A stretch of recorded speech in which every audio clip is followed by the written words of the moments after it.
बदलती रही, मगर टेस्ट मैच के खिलाड़ी की तरह पिच पर टिका रहा। पर अब किसी ने मैच ही खत्म कर दिया है, उसे T20 में बदल दिया है।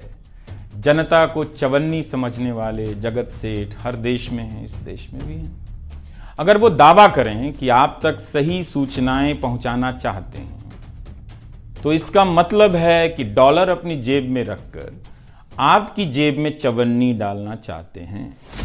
पत्रकार एक खबर लिख दे तो जगत सेठ मुकदमा कर देते हैं और फिर सत्संग में आकर प्रवचन भी देते हैं कि वे पत्रकारिता का भला चाहते हैं। आप दर्शक इतना तो अपना भला समझते होंगे, इसलिए आज मैं अपने संस्थान से ज्यादा आप दर्शकों को याद करना चाहता हूं। इस दौर में कुर्सी पर बैठे किरदारों को टूटते हुए देखा, सबने देखा। संस्थाओं को भस्म होते देखा, आपने देखा। नफरती तूफान में लोगों को भटकते देखा, मगर मैंने इसी दौर में एक नई संस्था भी बनते देखी है। वह संस्था है जनता की संस्था, दर्शकों की संस्था। दर्शक ही अपने आप में इंस्टीट्यूशन बन जाते हैं। आप दर्शकों की संख्या भले कम है, मगर आप दर्शकों ने मिलकर जर्जर किए जा रहे इस लोकतंत्र में जनता नाम की संस्था का पौधा सूखने से बचा लिया। एनडीटीवी में मुझे जब भी अवसर मिला, मैंने जान लगा दी।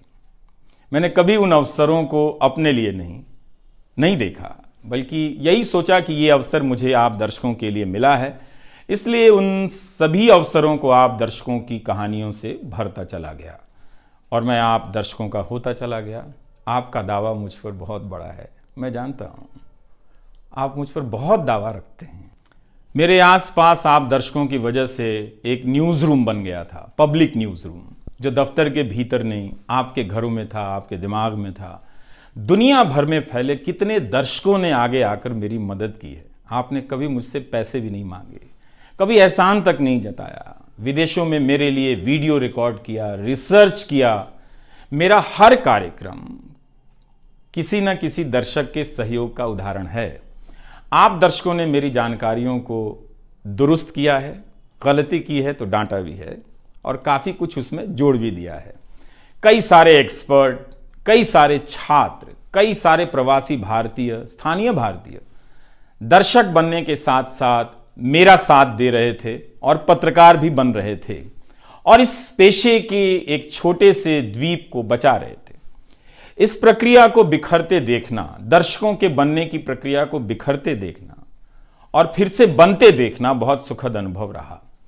आप दर्शकों में से कईयों ने मेरे लिए अलग अलग भाषाओं से अनुवाद तक कर दिया। संसाधनों की हमेशा मेरे पास कमी रही, मगर आप सभी ने मिलकर पूरी कर दी, सिर्फ इसलिए कि प्राइम टाइम में जो भी जाए ठीक से जाए। वो मेरा नहीं, आपका प्राइम टाइम था। कभी खराब शो कर दिया तो आपने अपनी निराशा बताने में कोई संकोच नहीं की। आप वाकई लाजवाब हैं। दर्शक ही मेरे नियमित संपादक हैं, निरंतर संपादक हैं आप दर्शक मेरे। मैं अक्सर कहता हूं कि एक पेड़ में कई बारिशों का पानी होता है। आपके जैसे दर्शकों के होने में ही किसी रवीश कुमार का होना है। आप हर मौसम में बरसात बनकर आ जाते हैं, सूखते पेड़ों को हरा करने आ जाते हैं। आज आपकी बदौलत यूट्यूब पर, ट्विटर पर कितने ही पत्रकार खड़े हो गए। आप उन सभी के पीछे खड़े हैं। आज कई वेबसाइट हैं जिन्हें आप सब्सक्रिप्शन के बहाने आर्थिक मदद देते हैं। जब लोकतंत्र में एक भी संस्था नजर नहीं आ रही थी, अदालतें कमजोर नजर आ रही थी, आ रही हैं, आप दर्शक नजर आ रहे थे। आज के दौर में आप ही पत्रकारिता के सबसे बड़े संस्थान हैं। पत्रकारिता अब संस्थानों में नहीं बची है, आप जैसे दर्शकों के बीच बची हुई है, जिनकी मदद से आज पत्रकार सवाल पूछ रहे हैं। यही आपका इस वक्त में सबसे बड़ा योगदान है। हो सकता है कि कोई जनता की आवाज को पूरी तरह कुचल दे, उसकी आवाज पर धार्मिक नफरतों की आंधी धूल को भर दे, ढक दे, लोकतंत्र को मिटा दे, मगर आप दर्शकों का होना हौसला देता है कि लोकतंत्र भले खत्म हो जाए, मगर उसकी चाहत कभी खत्म नहीं होगी, क्योंकि आप जैसे दर्शक अपनी जवाबदेही को, जिम्मेदारियों को बहुत खूब समझते हैं। इस मुश्किल वक्त में आपने एक पत्रकार पर भरोसा किया, उसे कितना प्यार दिया। कई बुजुर्ग माओं ने मेरे बाल सहला दिए, गाल छू लिए तो किसी ने मेरे गमले में गुलाब के फूल लगा दिए, किसी ने चने का सत्तू भेज दिया कि मेरी सेहत ना खराब हो, किसी ने शहद भेज दी, किसी ने धूप में खड़े देखा तो सर पर गमछा तान दिया और छाता खोल दिया, किसी ने जेब में कलम रख दी, महंगी कलम।